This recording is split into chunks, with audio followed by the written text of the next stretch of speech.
नमस्कार, स्वागत है आपका संवाद 365 में। आपके साथ मैं हूं दिग्विजय सिंह चौहान। हाजिर हूं उत्तराखंड की खबरों को लेकर।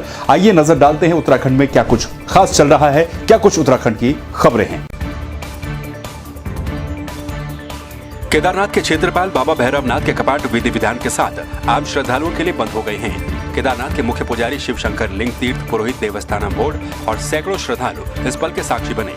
दोपहर 1 बजे बाबा भैरवनाथ के कपाट बंद होने की प्रक्रिया आरंभ हुई, जिसके बाद सबसे पहले भैरवनाथ का अभिषेक किया गया। इसके बाद हवन कर बाबा भैरवनाथ को भोग लगाया गया। रुद्रप्रयाग जिले में पिछले 4 दिनों से जिलाधिकारी की तैनाती न होने से लोगों में आक्रोश व्याप्त होने लगा है। केदारनाथ के तीर्थ पुरोहित संतोष त्रिवेदी समेत अनेक लोगों ने गुप्त काशी के काशीनाथ विश्व मंदिर में सरकार की बुद्धि शुद्धि के लिए यज्ञ किया। तीर्थ पुरोहितों का कहना है कि एक तरफ केदारनाथ की यात्रा अंतिम चरणों में है, जबकि तीर्थ यात्रियों की संख्या में लगातार इजाफा हो रहा है, तो वहीं दूसरी तरफ कोरोना महामारी भी अपना कहर ढा रही है। लेकिन सरकार ने रुद्रप्रयाग के जिलाधिकारी वंदना सिंह को एकाएक हटाकर शासन के कार्मिक विभाग में अटैच कर दिया। ऐसे में रुद्रप्रयाग जिले की तमाम व्यवस्था लटकनाने लगी है। आज काशी विश्वनाथ भगवान में सरकार की शुद्धि बुद्धि के लिए पूजन अर्चन किया गया, रुद्राभिषेक किया गया। सरकार से यही मांग है कि सरकार जल्दी से जल्दी पूरे जिले में तहसीलदार भेजे, एसडीएम भेजे और डीएम साहब को जल्दी से जल्दी भेजे, जो कि कम से कम 5-6 दिन हो गए हमारे यहाँ पे जिलाधिकारी नहीं है। आखिरकार किसके भरोसे केदारनाथ में इतनी बड़ी यात्रा सरकार छोड़ रही है और इतना बड़ा कोरोना चल रहा है, किसके भरोसे कोरोना छोड़ रही है। रुद्रप्रयाग में चारधाम विकास परिषद के उपाध्यक्ष राज्य मंत्री शिव प्रसाद ममगाई का कहना है कि 3 महीने से जिला पर्यटन अधिकारी उनका फोन नहीं उठा रहे हैं। ऐसे में राज्य मंत्री ममगाई सीधे जिला पर्यटन अधिकारी के कार्यालय पहुंच गए, लेकिन जब वो जिला पर्यटन विभाग के कार्यालय पहुंचे तो वहां से भी जिला पर्यटन अधिकारी गायब मिले। राज्य मंत्री ने 1 घंटे तक कार्यालय में इंतजार किया, लेकिन अधिकारी नहीं आए। हालांकि पर्यटन अधिकारी जनपद में ही मौजूद थे, जिसके बाद उन्होंने उपस्थिति पंजिका रजिस्टर में पर्यटन अधिकारी की अनुपस्थिति भी लगाई। पर्यटन के लिहाज से जो है धार्मिक पर्यटन हो और चाहे हमारा जो है पर्यटन के रूप में ये लोग ही जो है मुख्य हैं यहाँ पर।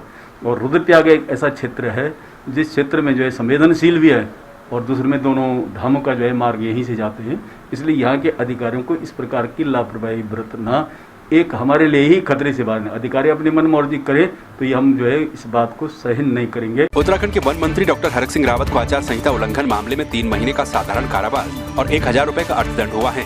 रुद्रप्रयाग जिला न्यायालय में वर्ष 2012 के विधानसभा चुनाव के दौरान ये पूरा मामला था। जिला न्यायालय रुद्रप्रयाग में वन मंत्री को सजा सुनाई गई। पिछले 8 सालों से ये मामला रुद्रप्रयाग न्यायालय में चल रहा था। बीते रोज न्यायालय का फैसला आया तो उन्हें धारा 143 के तहत दोषी करार दिया गया। हालांकि अपीलीय अवधि तक विचारणीय कोर्ट ने मंत्री हरक सिंह रावत को जमानत भी दे दी। मुख्य दंडाधिकारी रुद्रप्रयाग ने जो इस मामले में जो मंत्री जी को कन्विक्शन किया है वो 143 भारतीय दंड संहिता में किया है और 3 माह की सज़ा और 1000 रुपया अर्थदंड से दंडित किया है। और हम इस फैसले के अगेंस्ट जो है माननीय जिला जज की कोर्ट में जो है इसको चुनौती देंगे। टीडीडीएम की अध्यक्षता में जिला कार्यालय सभागार में जिला स्तरीय दिव्यांगजन समिति की बैठक संपन्न हुई। बैठक में समाज कल्याण विभाग के द्वारा दिव्यांगजनों को प्रदत्त की जाने वाली पेंशन, प्रत्येक बुधवार को दिव्यांग प्रमाण पत्र निर्गत होने, मानसिक रूप से दिव्यांगजनों को दिव्यांग प्रमाण पत्र दिए जाने, जन सुविधा कल्याण शिविरों में दिव्यांग प्रमाण पत्र बनाए जाने समेत कई बातों पर चर्चा की गई। राज्य सरकार के द्वारा दीपावली पर्व पर प्रदेश के कर्मचारियों को सरकार के द्वारा आदेश जारी होने पर कर्मचारियों ने खुशी जताकर सरकार का आभार जताया। टिहरी के चंबा ब्लॉक कर्मचारियों ने इसके लिए खुशी जताई है। जनरल ओबीसी ब्लॉक शाखा संरक्षक ज्योति सिंह पवार ने इसके लिए सरकार का आभार जताया है। सरकार के द्वारा कर्मचारियों को प्रोत्साहित किया जाना सराहनीय है। उत्तराखंड सरकार के द्वारा जो बोनस की घोषणा की गई है, हम इससे जो है कर्मचारी जो हैं बेहतर महसूस कर रहे हैं। उनमें खुशी का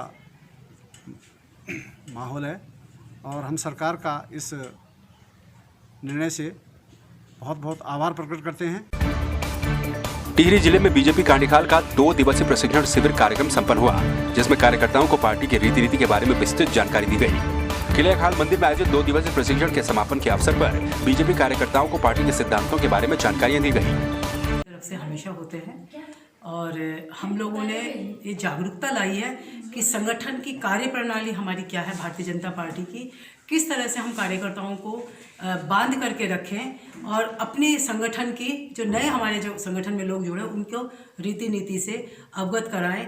और हमारे कई बिंदु हैं उसके अंदर कि भाई किस तरह से हम लोगों को संगठन को जोड़ना, हमारे क्या संगठन के त्यौहार हैं और क्या हमारी कार्य पद्धति है, इस तरह से यहाँ इन लोगों को बुलाया। हमारे यहाँ 9 और 10 को 2 दिन का प्रशिक्षण शिविर चला, जिसमें कि अनेक वक्ता प्रदेश से और जिले से आए। उनके द्वारा हमें पार्टी की रीति और रणनीति के बारे में बताया गया और संघ के बारे में बताया गया और सबको प्रशिक्षण दिया गया कि किस प्रकार से इस पार्टी को हमने आगे बढ़ाया है। पौड़ी जिले में वरिष्ठ पुलिस अधीक्षक ने सभी थाना प्रभारियों के साथ मासिक अपराधों की मीटिंग ली। इस मीटिंग में आईटी एक्ट के मामले छाए रहे, जिसमें बताया गया कि जिले में अब आईटी एक्ट के मामले भी सामने आने लगे हैं। ऐसे में वरिष्ठ पुलिस अधीक्षक ने पुलिस प्रशासन को आईटी एक्ट के मामलों को गंभीरता से लेकर इनमें त्वरित कार्रवाई करने के निर्देश दिए। दूसरे आईटी एक्ट में मुकदमा पहले नहीं लिखते थे, अभी आईटी एक्ट में मुकदमा दर्ज हुआ है एंड उसमें केसेस भी वर्कआउट हुआ है। इसमें हमारा आईओ है, उनको भी अच्छा से एक्सपीरियंस मिल रहा है किस तरीके का साइबर क्राइम में घटनाएं हो रहा है एंड उसमें विवेचना किस तरीके से किया जाएगा। एंड दूसरी हमारे कितना भी निर्देश वगैरह जाते हैं उसमें 100% पालन करने के लिए निर्देश किया, बिकॉज कई बार उन्होंने निर्देश को ठीक से नहीं कहते हैं। इस संबंध में भी उनको सख्त से निर्देशित किया गया था। आप लोग उसको कितना भी इंस्ट्रक्शन आ रहा है उसको सही से पढ़े एंड नीचे स्टाफ्स को ब्रीफ करें। यूपी के बदायूं की रहने वाली जेबा खानम ने अपने परिवार के ऊपर उत्पीड़न के आरोप लगाए हैं। साथ ही उन्होंने आरोप लगाया है कि परिवार उनके ऊपर ताऊ के लड़के से निकाह करने के लिए रोजाना दबाव बना रहा है, जिसको लेकर उन्होंने अपना धर्म परिवर्तन कर हिंदू धर्म अपना लिया है। यही नहीं, पीड़ित लड़की ने अपने परिवार पर यौन शोषण जैसे गंभीर आरोप लगाते हुए हरिद्वार कोतवाली पहुंचकर पुलिस और यूपी सरकार से सुरक्षा की गुहार लगाई। पीड़ित लड़की ने अपने परिवार, बदायूं, पुलिस और प्रशासन से अपनी जान को खतरा भी बताया। जेबा खानम नाम की लड़की जो कि बदायूं से आई हुई है, यहाँ कोतवाली में आई और उसके द्वारा बताया गया कि उसे बदायूं में अपने परिवारजनों से जान का खतरा है। तो इस संबंध में बदायूं पुलिस भी आई हुई है। हाँ, उनके द्वारा वहाँ पर बदायूं में गुमशुदगी पंजीकृत है। तो लड़की ने जैसा अपनी जान को खतरा बताया, तो उस चीज़ को देखते हुए हमारे द्वारा लड़की को सिटी मजिस्ट्रेट के समक्ष बयानों के लिए भेजा गया है। आज एक लड़की अपने अधिकारों के लिए और अपनी आज़ादी की मांग को लेकर आज इस थाने में आई है सुरक्षा मांगने के लिए। उसने जनता से और उत्तराखंड पुलिस से सुरक्षा मांगी है। बजरंग दल ने तय किया है कि हम उसके पूरी सुरक्षा और पूरी मदद देंगे। यह भारत की मलाला है, ये भारत की बेटी है जो अपनी आज़ादी को लेके निकली है और देश का नेतृत्व करना चाहती है। ये वो लड़की है जिसने पीसीएस का 2 बार क्रैक किया है एग्ज़ाम को।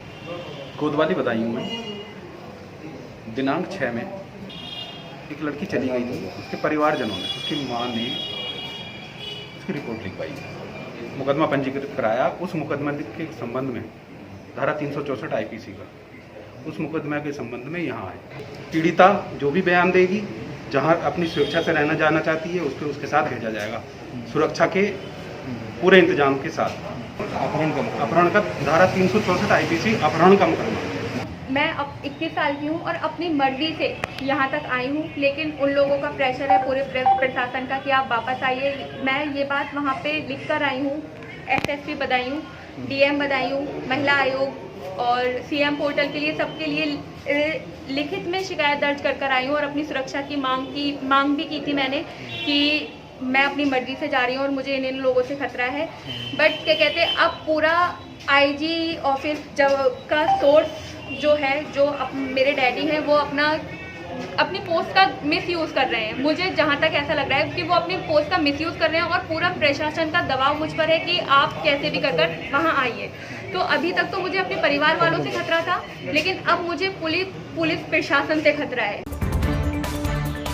दीपावली के त्योहार को देखते हुए एसडीएम अभय प्रताप सिंह ने व्यापार संघ, नगर पंचायत, पुलिस के साथ एक बैठक ली, जिसमें बाजार में आतिशबाजी बेचने पर पूरी तरह से प्रतिबंध करने के साथ ही बिना लाइसेंस के आतिशबाजी का सामान बेचने वालों के खिलाफ कार्रवाई और आतिशबाजी के लिए रामलीला मैदान और जीआईसी मैदान में दुकानें लगाए जाने के निर्देश दिए गए। चाइनीज आतिशबाजी को नहीं बेचा जाएगा। जुआ और अवैध शराब का धंधा करने वालों के खिलाफ भी कार्रवाई की जाएगी। तो आपने देखा उत्तराखंड में क्या कुछ खास चल रहा है, क्या कुछ उत्तराखंड की खबरें रही। एक बार फिर से आपके सामने हाजिर होंगे उत्तराखंड की कुछ और खबरों के साथ। तब तक के लिए आप बने रहिए संवाद 365 के साथ। नमस्कार।